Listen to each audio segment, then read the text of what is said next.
We start in the U.S. city of Minneapolis, where white former police officer Derek Chauvin has been sentenced to 22.5 years in prison.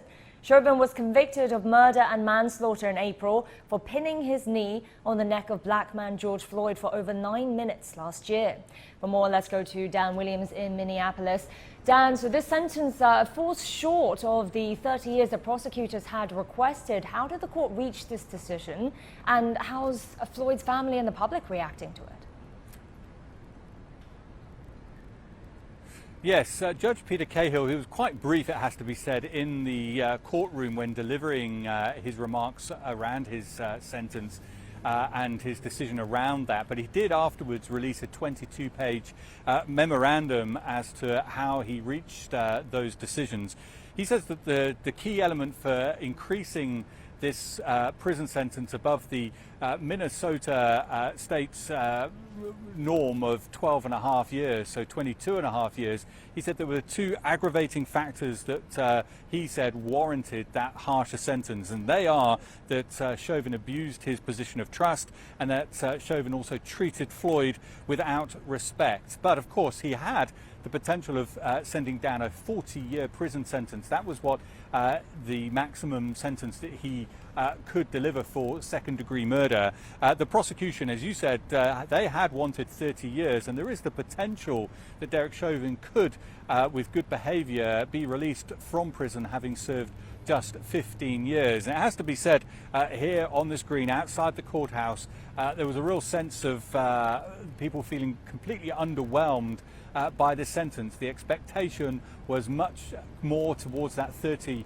or even 40-year sentence, given that Judge Peter Cahill had previously said that there were 4 aggravating factors that he did agree to, that he says could be proven beyond doubt. And that kind of mixed reaction, if you like, very much reflected from the family.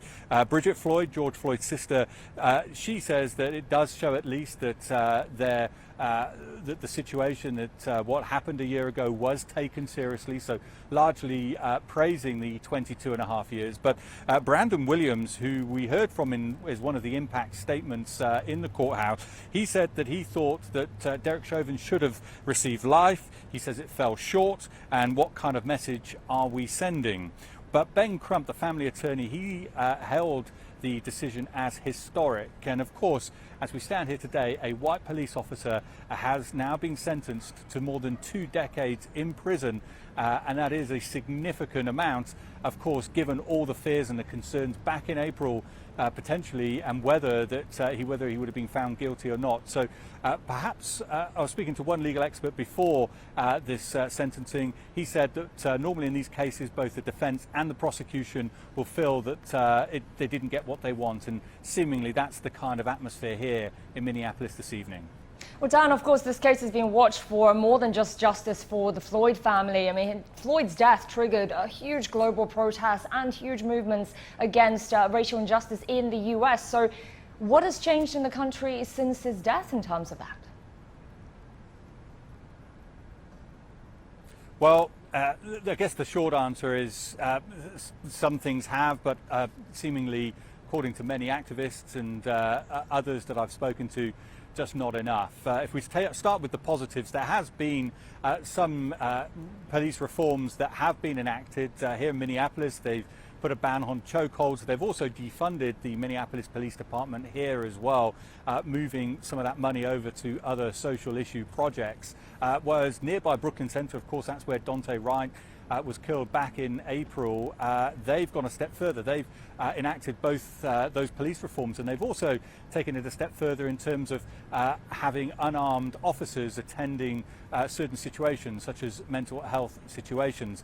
And that's a similar situation across the US. There's been a number of cities and states that have started to enact reforms and to change policing elements such as chokeholds and other things. And a lot of other legislation has been proposed, but it hasn't yet gotten over the line. It hasn't yet come into law, and that's very much the case, of course, with the more larger policing reform, the George Floyd Justice in Policing Act, which was approved by the US House of Representatives but has stalled in the US Senate. Now that would ban chokeholds and no-knock warrants, but it would also end police immunity, which is basically the element of stopping people from being able to sue police officers if they feel wrong. So that is a key bit of legislation. It has stalled. Joe Biden, the US president, he's really attempting to put his weight behind this, but so far that has not progressed. And that,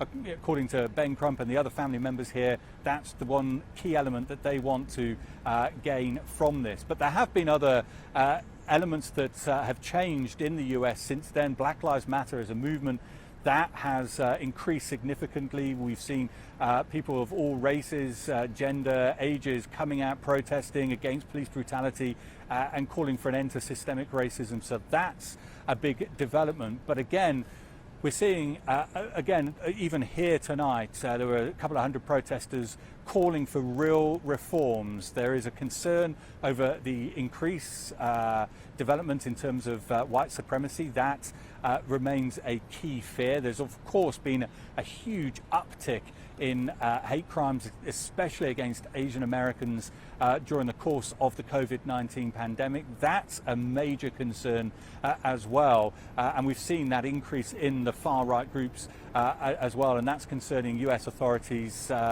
without question. But again, it all comes down to, whenever I speak to activists and educators and others, it all comes down to the same thing, that they want to see much deeper change here. They want to see educational reforms, they want to see employment opportunities created in black and brown communities, and they want to see better access to finance, credit, and the like, in order to address the issues of the last 400 plus years of US history. That is what still remains. There have been significant changes, but major changes lie ahead, or else we will continue, many here fear, to see similar situations to George Floyd happening again and again. Dan, thank you so much. Appreciate the update. Dan Williams in Minneapolis for us.